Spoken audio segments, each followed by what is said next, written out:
Angel ministries അവതരിപ്പിക്കുന്നു ജീവമാർഗം.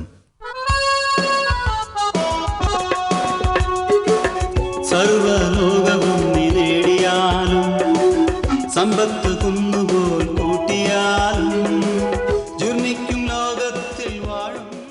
ജീവമാർഗം പ്രോഗ്രാമിലേക്ക് ഏവർക്കും സ്വാഗതം. ഇന്ന് നമ്മോട് ദൈവവചനത്തിൽ നിന്ന് സംസാരിക്കുന്നത് ബ്രദർ ഐപ്പ് ചെറിയാൻ, ബാംഗ്ലൂർ.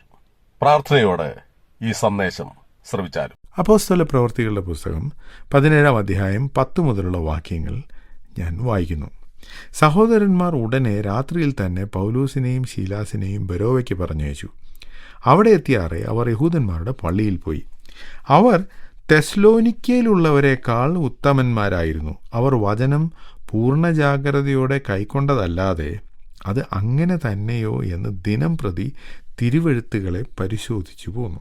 അവരിൽ പലരും മാന്യരായ യവന സ്ത്രീകളിലും പുരുഷന്മാരിലും അനേകരും വിശ്വസിച്ചു. പൗലോസ് ബെരോവയിലും ദൈവവചനം അറിയിച്ചത് തെസ്സലോനിക്കയിലെ യഹൂദന്മാർ അറിഞ്ഞു. അവിടെയും വന്ന് പുരുഷാരത്തെ ഇളക്കി ഭ്രമിപ്പിച്ചു. ഉടനെ സഹോദരന്മാർ പൗലോസിനെ സമുദ്രതീരത്തേക്ക് പറഞ്ഞയച്ചു. ശീലാസും തിമത്യോസും അവിടെ തന്നെ പാർത്തു. പൗലോസിനോടു കൂടെ വഴിത്തുണ പോയവർ അവനെ അഥേനയോളം കൊണ്ടുപോയി. ശീലാസും തിമത്യോസും കഴിയുന്ന വേഗത്തിൽ തൻ്റെ അടുക്കൽ വരണമെന്നുള്ള കൽപ്പന വാങ്ങി മടങ്ങിപ്പോന്നു. തെസ്സലോനിക്കയിലെ പ്രശ്നങ്ങൾ മൂലം രാത്രിയിൽ തന്നെ പൗലോസിന് അവിടെ നിന്ന് പോകേണ്ടി വന്നു. അങ്ങനെ പൗലോസ് ബെരോവ എന്ന സ്ഥലത്തെത്തി.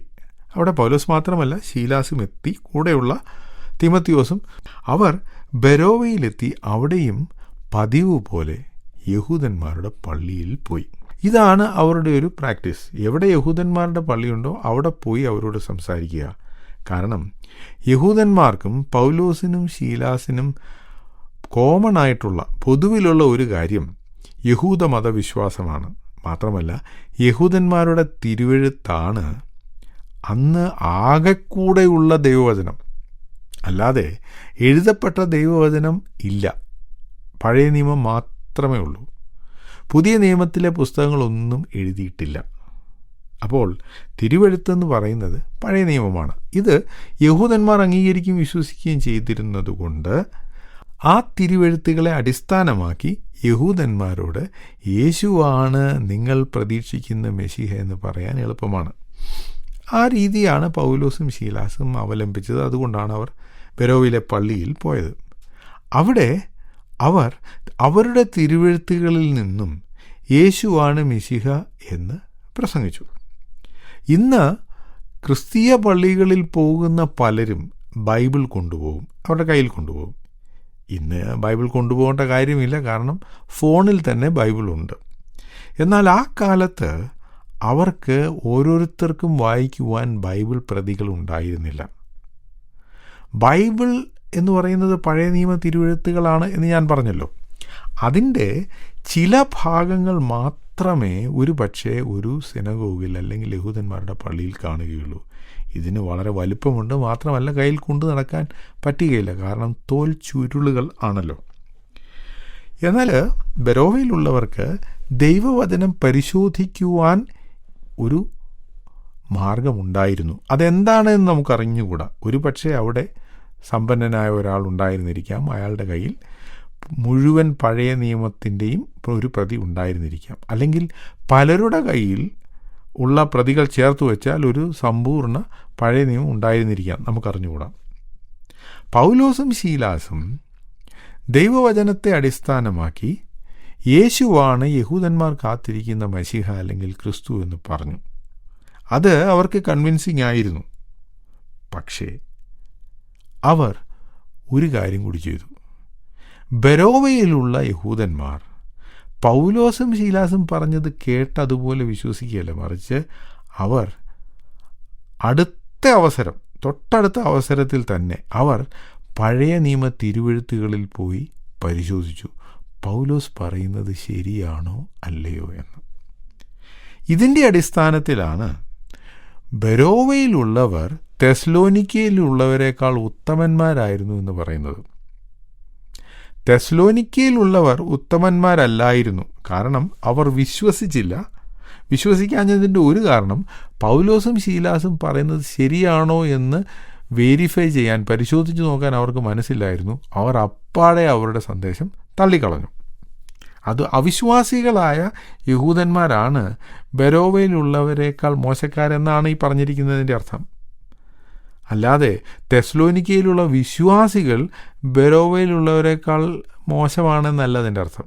കാരണം തെസ്സലോനിക്ക ലേഖനം വായിച്ചാൽ തെസ്സലോനിക്കയിൽ പൗലോസിൻ്റെയും ശീലാസിൻ്റെയും സന്ദേശം വിശ്വസിച്ചവർ വളരെ നല്ല വിശ്വാസികളായി മാറി എന്ന് നമുക്ക് കാണാം. മാത്രമല്ല, അവർ എങ്ങനെ വിഗ്രഹങ്ങളെ വിട്ട് ജീവനുള്ള ദൈവത്തിങ്കിലേക്ക് തിരിഞ്ഞു എന്ന കാര്യം അവരുടെ അടുത്തുള്ള സ്ഥലങ്ങളിൽ പോലും ആളുകൾ അറിയാനിടയായി. അതുകൊണ്ട് തെസ്സലോനിക്കയിലെ വിശ്വാസികൾ മോശക്കാരാണ് എന്നല്ല ഈ പറഞ്ഞതിൻ്റെ അർത്ഥം. തെസ്സലോനിക്കയിൽ വിശ്വസിക്കാതിരുന്ന യഹൂദന്മാർ അങ്ങനെ വിശ്വസിക്കാതിരുന്നതിൻ്റെ ഒരു പ്രധാന കാരണം അവർ അവരുടെ തന്നെ ദൈവവചനം തിരുവെഴുത്ത് പരിശോധിച്ചില്ല എന്നതാണ്. എന്നാൽ ബെരോവയിലുള്ളവർ അങ്ങനെ ആയിരുന്നില്ല. കേട്ട കാര്യം സത്യമാണോ അല്ലയോ എന്ന് അവർ തിരുവെഴുത്തിൻ്റെ അടിസ്ഥാനത്തിൽ പരിശോധിച്ചു. ഇന്ന് പല ആളുകളും അവർ ചെയ്യുകയും ആചരിക്കുകയും ചെയ്യുന്ന കാര്യങ്ങൾ ദൈവവചനത്തിൻ്റെ അടിസ്ഥാനത്തിലാണോ അല്ലയോ എന്ന് പരിശോധിക്കുവാനുള്ള മനസ്സ് പോലും കാണിക്കാറില്ല. അവർ പറയുന്നത്, ഞങ്ങൾ ഇങ്ങനെയൊക്കെയാണ് ചെയ്തു വന്നിരുന്നത്, ഇതിനൊരു മാറ്റമുണ്ടാകേണ്ട ആവശ്യമില്ല. അവർ ചെയ്യുന്ന ചില കാര്യങ്ങൾ, ചെയ്യാത്ത ചില കാര്യങ്ങൾ, ഇതിനൊന്നും തിരുവെഴുത്തിൽ യാതൊരു സപ്പോർട്ടും ഉണ്ടായിരിക്കണമെന്നില്ല. അതവർക്കൊരു വിഷയമേ അല്ല. ഞങ്ങൾക്ക് പാരമ്പര്യമായി കിട്ടിയ ചില ആചാരങ്ങൾ, അത് മാത്രമേ ഞങ്ങൾ ചെയ്യൂ എന്ന് കടുംപിടുത്തം പിടിക്കുന്നവർ. ബെരോവയിലുള്ളവർ അങ്ങനെ ആയിരുന്നില്ല. ഞാനൊരു കാര്യം പറയട്ടെ. ഇന്നത്തെ ക്രിസ്തീയ സഭകളിൽ ആചരിച്ചു വരുന്ന പല കാര്യങ്ങളും, വർജിച്ചു വരുന്ന പല കാര്യങ്ങളും, അതൊക്കെ തിരുവെഴുത്തിൻ്റെ അടിസ്ഥാനത്തിൽ പരിശോധിച്ചാൽ അതിനൊന്നും സാധുതയില്ല എന്ന് കാണാം. അതിനൊന്നും എന്ന് പറഞ്ഞുകൂടാ, അനേക കാര്യങ്ങൾക്ക് സാധുതയില്ല എന്ന് കാണാം. ബൈബിളിൽ ഒന്നും പറഞ്ഞിട്ടില്ലാത്ത കാര്യങ്ങൾക്ക് ഇന്ന് സഭകൾ അമിതമായ പ്രാധാന്യം നൽകുന്നു. ബൈബിളിൽ വളരെ പ്രാധാന്യം കൊടുത്തിരിക്കുന്ന പല കാര്യങ്ങൾക്കും സഭകൾ ഇന്ന് യാതൊരു പ്രാധാന്യവും കൊടുക്കുന്നില്ല. കാരണം അവർ കേട്ട കാര്യങ്ങൾ ശരിയാണോ അല്ലയോ എന്ന് ദൈവവചനത്തിൻ്റെ അടിസ്ഥാനത്തിൽ പരിശോധിക്കുന്നില്ല. മറിച്ച് അവർ ചെയ്തു പോകുന്ന ആചാരങ്ങളെയും പാരമ്പര്യത്തെയും മാത്രം അവർ ആശ്രയിക്കുന്നു എന്നതാണ്.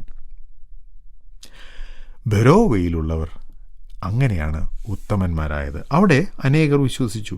മാന്യരായ പലരും, മാന്യ സ്ത്രീകളും വിശ്വസിച്ചു. എന്നാൽ തെസ്സലോനിക്കയിൽ പൗലോസിൻ്റെയും ശീലാസിൻ്റെയും സന്ദേശം തിരസ്കരിച്ച യഹൂദന്മാർ, ബെരോവയിൽ ഇവർ പ്രസംഗിച്ചു, അനേകർ വിശ്വസിച്ചു എന്നറിഞ്ഞ് അടുത്ത പട്ടണമായ ബെരോവയിൽ വന്ന് അവിടെയുള്ള ആളുകളെ പൗലോസിനും ശീലാസിനുമെതിരെ ഇളക്കി അവരെ ഭ്രമിപ്പിക്കുകയാണ്. അപ്പോൾ സഹോദരന്മാർ അതൊരു പ്രശ്നമാക്കണ്ട എന്ന് കരുതി പൗലോസിനെ സമുദ്രതീരത്തേക്ക് പറഞ്ഞയച്ചു. എന്നിട്ട് ശീലാസും തിമോത്തിയോസും അവിടെ തന്നെ പാർത്തു.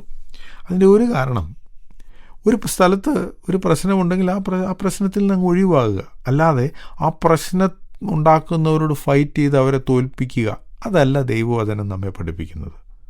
ഒരു പട്ടണത്തിൽ ചെന്ന് നിങ്ങൾ സുവിശേഷം പറഞ്ഞത് വിശ്വസിച്ചില്ലെങ്കിൽ കാലിലെ പൊടി തട്ടിക്കളഞ്ഞ് അടുത്ത പട്ടണത്തിലേക്ക് പോകുക, അവിടെ വഴക്കുണ്ടാക്കാൻ നിൽക്കരുത് എന്നാണ് യേശു പറഞ്ഞത്. അത് തന്നെയാണ് പൗലോസ് ചെയ്തത്. അയാൾ സമുദ്ര തീരത്തേക്ക് പോയി. പൗലോസിനെ അവർ അഥേനയിൽ, അതായത് അഥേന എന്ന് പറയുന്നത് ഇപ്പോഴത്തെ ഏഥൻസ്, അവിടെ കൊണ്ടുപോയി ആക്കി. എന്നിട്ട് ഈ പൗലോസിനെ അവിടെ ആക്കിയ ആളുകൾ മടങ്ങിപ്പോകുമ്പോൾ പൗലോസ് അവരോട് പറഞ്ഞു, ശീലാസിനോടും തിമോത്തിയോസിനോടും പെട്ടെന്ന് തന്നെ അഥേനയിലേക്ക് വരാൻ പറയണം എന്ന സന്ദേശം കൊടുത്ത് അവരെ മടക്കി അയച്ചു. അങ്ങനെ ഇപ്പോൾ പൗലോസ് അഥേനയിൽ പാർക്കുകയാണ്. ഇതിൻ്റെ ബാക്കി ഭാഗം നമുക്ക് അടുത്തയാഴ്ച ചിന്തിക്കാം. ഈ സന്ദേശം ശ്രദ്ധിച്ച എല്ലാ പ്രിയപ്പെട്ടവർക്കും കർത്തൃനാമത്തിൽ നന്ദി. ബൈബിൾ കറസ്പോണ്ടൻസ് കോഴ്സിൽ ചേർന്ന് പഠിക്കുവാൻ ആഗ്രഹിക്കുന്നവർ മേൽവിലാസം അയച്ചു തന്നാലും പ്രാർത്ഥനാ വിഷയങ്ങളും അറിയിക്കുമല്ലോ.